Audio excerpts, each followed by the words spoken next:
Have you ever wondered what buyers are really looking at when they walk through your open house? Because they're not just looking at your countertops, your flooring, or your kitchen remodel. Sometimes they're opening drawers and cabinets, and sometimes they're learning a lot more about your personal life than you ever intended. So today I'm going to share the things every homeowner should hide before hosting an open house. And a few of them might really surprise you. And one of them is something I see sellers leave out all the time. So look, most buyers are wonderful people, but during an open house, you may have dozens of people walking through your home. The listing agent cannot possibly have eyes everywhere at once. Some guests are serious buyers, some are neighbors, some are just curious and like to tour homes, but some may actually be up to no good. So why take the chance? Let's get started. First of all, make sure the agent requires every visitor to sign in with their address and phone number as well as their name. Now, I know a lot of people don't like to share that information, but if they don't, you are not obligated to share your home with them. So some people might put down fake information, but signing in is just another deterrent or layer of security.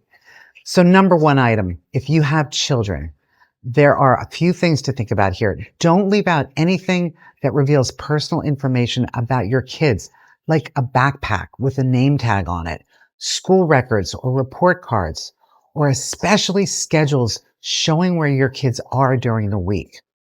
Next up is your own personal information. Now, this is one of the biggest risks that homeowners actually overlook. Mail sitting on the counter, bank statements, your checkbook inside of a desk drawer, medical bills, legal documents. I've even seen tax returns. I can't tell you how many times I've seen personal documents in a neat little stack or pile on a homeowner's desk, documents with clearly visible account numbers. So an open house guest could come upon your checkbook and rip just one blank check out and have access to your bank account 5 minutes after leaving your house before you even know it's been taken. So hide away anything with an account number or personal information on it.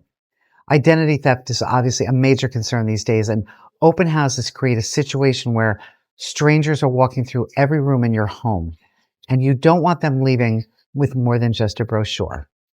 Number three, another thing people forget, family calendars. If your calendar says you're on vacation next week, you've just advertised that your house will be empty. So that's definitely not ideal. Number four, let's talk about small valuables and large valuables. So with the small valuables, most people immediately think of jewelry and watches. And yes, they should be removed or locked up, obviously. But don't forget spare credit cards, collectible coins, sports memorabilia, cameras, iPads, and tablets. Anything small, valuable, and easy to slip into a pocket. Now, you might think that real buyers, would never steal, but let me just say this. If it's valuable and it's portable, just put it away. Now, larger valuables are things like luxury handbags, designer belts, and even shoes. They can't slip these kinds of items into a pocket, but look for visitors wearing backpacks. Buyers they don't need to know that your closet contains $20,000 worth of handbags. Expensive luxury goods actually become a distraction, and they definitely create security concerns. The less attention buyers pay to your belongings, the more attention they're paying to your home. Number five, let's move on to medicines and health-related items. Now, most people know to remove or hide prescription drugs. You might have an expensive home in a nice neighborhood with wealthy buyers in your home, but addiction affects everyone. So if they have a substance abuse problem, it doesn't matter how wealthy they are. Drug-seeking behavior is drug-seeking behavior. And addicts are great at hiding their addiction. So they might look perfectly normal and respectable and yet think nothing of slipping your prescription pills into their pocket while they're in your bathroom or the kitchen pantry. And don't forget personal health products or medical equipment. This isn't about embarrassment. It's about privacy. An open house should feel clean, neutral, and welcoming, not where buyers are getting a glimpse into your entire medical history. Number six is anything controversial. So this can be a sensitive topic, but whether your political views are conservative, liberal, or somewhere in between, an open house is not the time to showcase them. Political signs, campaign merchandise, highly polarizing posters, anything that could trigger a strong emotional reaction. Remember, your goal is not to impress buyers with your opinions. Your goal is to sell your house. And if something causes a buyer to stop thinking about the home and start thinking about politics, you've lost focus. The same principle applies to religious items if they dominate a room. So a few personal religious touches are fine, but we live in a polarized world these days. And if buyers walk into a room and immediately think about your beliefs instead of your house, that's probably too much. Number 7, next up is pets. Now, obviously you don't want pets loose in the house during an open house, but even pet lovers can be sensitive to pet odors. And buyers who don't own pets often notice things that pet owners have become completely accustomed to. Litter boxes, pet beds, food bowls, puppy pads, large collections of pet toys. So if possible, remove them before the open house. And if you have pets, spend a little extra time addressing odors. You may not notice them anymore, but a lot of the buyers do. Okay, number 8, and now for the item that surprises homeowners the most: diplomas, awards, professional certifications.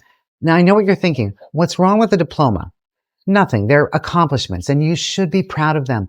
But from a marketing standpoint, they remind buyers that they're in your house. The goal is to help buyers emotionally connect with the property itself. So the more neutral the environment, the easier that becomes. So think of a luxury hotel. Beautiful, comfortable, inviting, but it's not personal. That's the feeling we're trying to create. Number 9. Now let's talk about display knives, ammunition, firearms, and weapons. This might not be an issue for many of you, but for some, it's very common to have these things legally in the home, even when they're locked up and secure. Maybe they're in a glass display case. It's not about politics. It's about safety and liability. And you never know what kind of person will be in your home or what they're capable of. So I highly recommend removing them from the property whenever possible during showings and open houses. Now, before I get to number 10, here's the rule I give many of my luxury home sellers. If it's worth more than $100, contains personal information, is a safety concern, or sparks a strong opinion, remove it before the open house. That one simple rule eliminates almost every problem item. Remember, an open house isn't about showcasing your life. It's about showcasing your house. And the fewer distractions buyers have, the easier it is for them to picture themselves living there. And that's what helps sell a home. Okay, number 10. You've probably heard before, I'm sure, but let me tell you why it's important to remove family photos. I'm not saying you need to remove every single family photograph, but reducing them can make a big, big difference. Why? Because buyers need to, again, imagine themselves living there. Every wall covered in family photos reminds them that they're visiting someone else's home when they're supposed to be imagining themselves living in that home.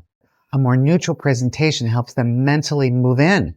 Think of model homes. Notice how they're beautifully decorated, but they're rarely filled with personal family pictures.